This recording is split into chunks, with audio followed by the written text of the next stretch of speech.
There are a few important documents that help a project manager navigate through each phase of procurement. For instance, in the initiating phase, a project manager will create a non-disclosure agreement, otherwise known as an NDA. In the selecting phase, a project manager creates a request for proposal, or an RFP. In the contracting phase, a statement of work, or an SOW, is created. Now let's learn more about these acronyms and documents. The first important document is a non-disclosure agreement, also known as an NDA. NDAs are standard within a lot of companies, and it's best practice to ask external contract workers to sign an NDA. The purpose of an NDA is to keep confidential information within the organization. So for instance, if a company is using some kind of proprietary technology on a project or preparing for a sensitive product launch, they want to ensure that any conversations or information surrounding that technology doesn't leak out to competitors or to the public before the company is ready to launch.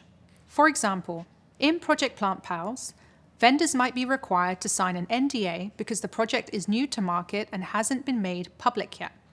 Then we have a request for proposal, or an RFP, a document that outlines the details and requirements of an organization's project to be passed on to vendors.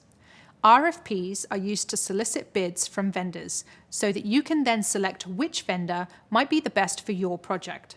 A RFP is widely used within different departments in a company and across various industries.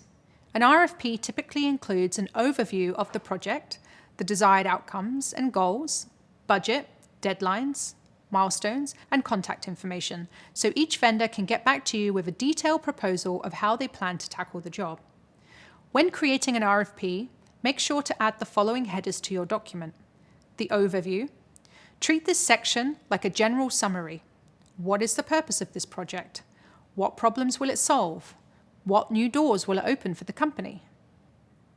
Your goals. What are some measurable results you can aim to achieve throughout the process? Next is the scope of work. What are the specifics of the project?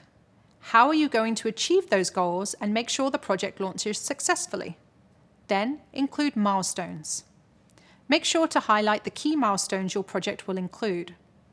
Lastly, include submission requirements, like please submit the RFP as a presentation and include 3 prototypes, as well as the questions you'd like the vendor to answer as part of the process. This helps you properly assess potential vendors. For instance, you might want to know what issues a contractor sees up front or how the costs will break down. After the RFP is sent out, various vendors will review it, and if they feel they can fulfill your project's needs, they'll provide a proposal. For example, you may create an RFP for Project Plant Pals to source plant providers. In this case, you'll want to send out RFPs to all possible plant providers to ensure that you're getting the best price, quality, and overall value. You may hear RFP being used as a verb, as in, has this been RFP'd yet? That's really a way of asking if an RFP has been sent out to vendors yet. It's important to note that both the NDA and the RFP are fixed and remain the same throughout the process. This means that there's not a lot of room for customization, and it won't be changed once it's submitted. Lastly, there's a third important document called a statement of work, or an SOW. An SOW is sent after the vendor is selected and evolves as the project goes on. We'll continue discussing these concepts and further explore the importance of a statement of work in the next video. I'll see you there.